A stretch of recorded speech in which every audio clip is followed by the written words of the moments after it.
Hello, this is Chris Oley. I'm just going to give you a tour of my Rylon and Tree patio area here. We're going to go talk about some different unique things throughout, and then later videos we'll go into a little bit more detail.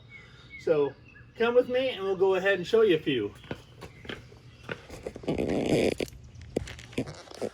All right, so the biggest thing on this property is we had this drainage area right here. And so basically there was water getting in the house, so we went ahead and made sure we had good slope going away. But because of this slope right here, we dug into the hillside.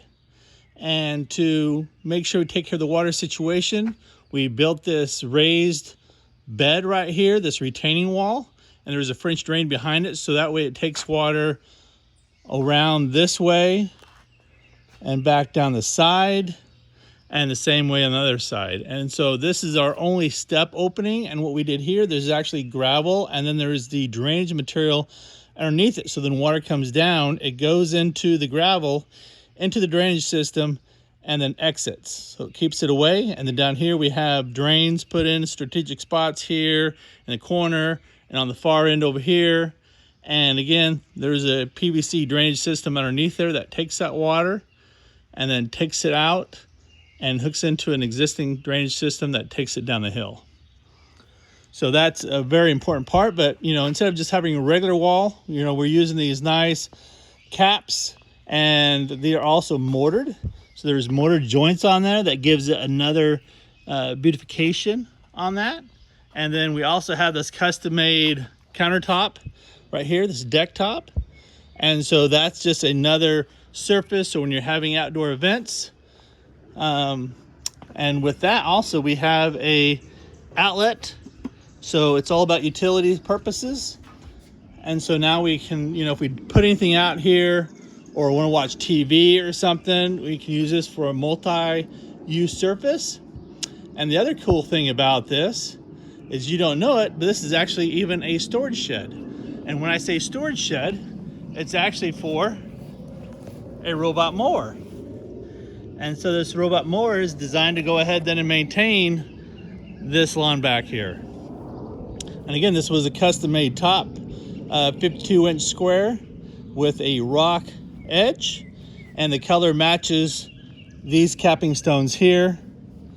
Over here we have some arborvitae, we have some lavender, we have some hydrangeas here, and they're getting close to blooming, so it'll be beautiful once they start blooming on there. And get the lavender coming around. We got some New Guinea impatiens. We got some creeping jenny. So eventually there'll be a lime green leveling this carpet of creeping jenny throughout. And also with that, we have lighting. So in the evenings, this just extends the hours of that you can utilize this patio. We have lighting underneath here, so it kind of highlights the wall. There is lighting underneath the step right here to kind of light that step. We got these patterns right here to really, you know, show off this flooring. And of course, again, this has a concrete base underneath it to help with longevity. And then this pergola will also eventually be bolted into that surface. And of course, down here we have undercap lighting, so that makes a nice accentuation of the flooring and area around it. And just to brighten things up too, we have lighting on the top here all the way around. And to keep wires away from squirrels and everything else, we actually have a solar panel right there that recharges these upward lights, so we don't have to do any excessive wiring or having cords hanging and everything else. This pergola also, since we're on it, this has louvers on it, so basically it'll keep rain out. And then with a turn up here, there's actually a lever that goes out of there, but I can easily turn it by hand, and that just opens it up. So if you want more sunlight, you can do that. Or again, if you want to keep in the shade, you can do that. And the nice thing about this pergola too is we have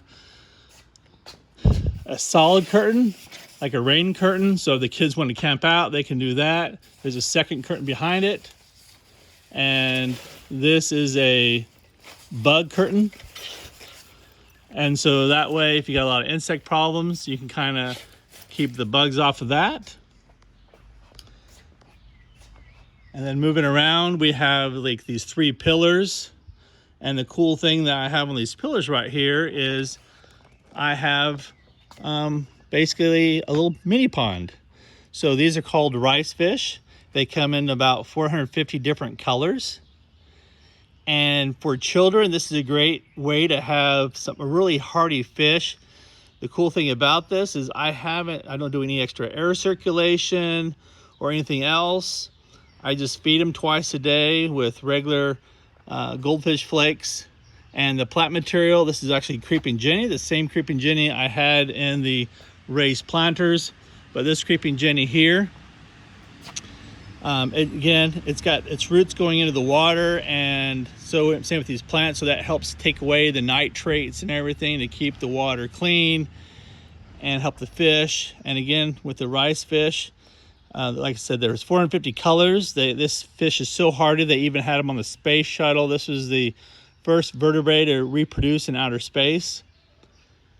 And like I said, it's just really hard to kill these guys. Unlike my aquarium where I couldn't keep anything alive, these guys are like the goat of the fish world, and they only get that big. So, you know, if you have a small area, you don't have to have a large water feature to have fish. You can have something small, and if you want to, you can even go ahead and watch the natural processes. Here I have these spawning mops that I created using pool noodles and some scrubbers.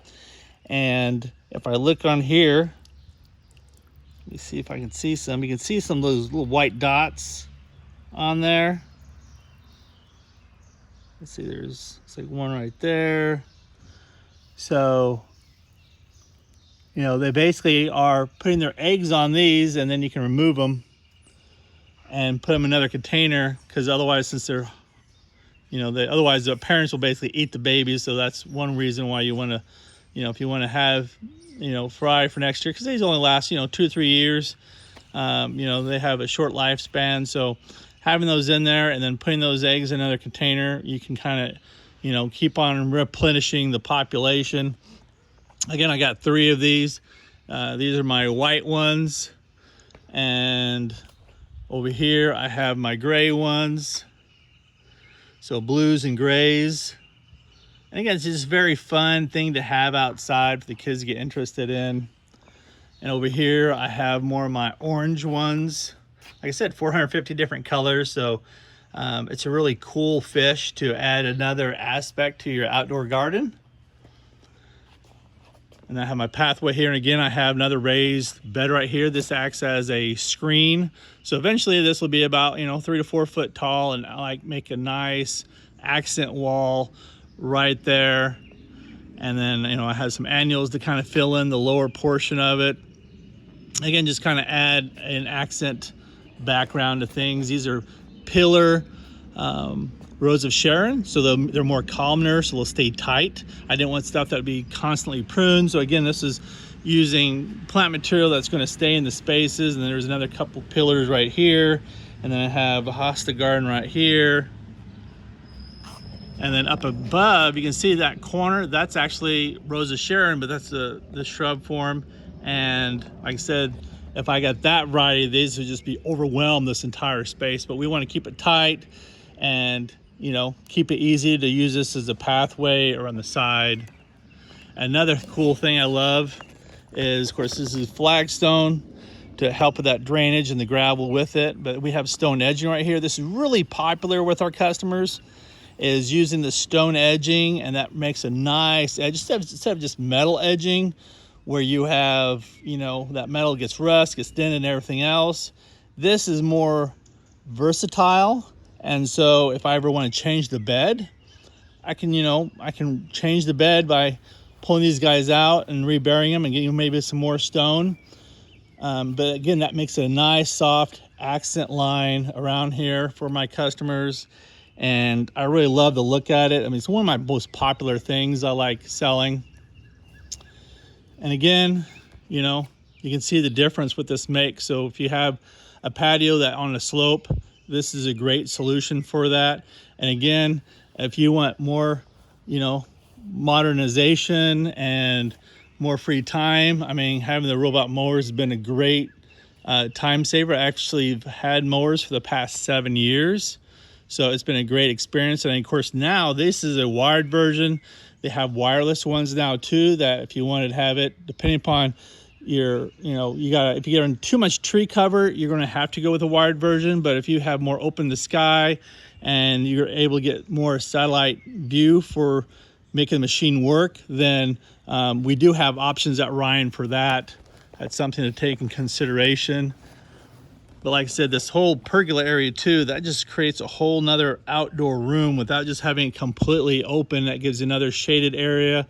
My kids love relaxing here. I got one who loves reading books, and so they'll just sit here all day long and read books or play games or whatever else. So, again, this is just enhancing your indoor to your outdoor to make another room for your family and friends to enjoy and to have meal together and to have fun.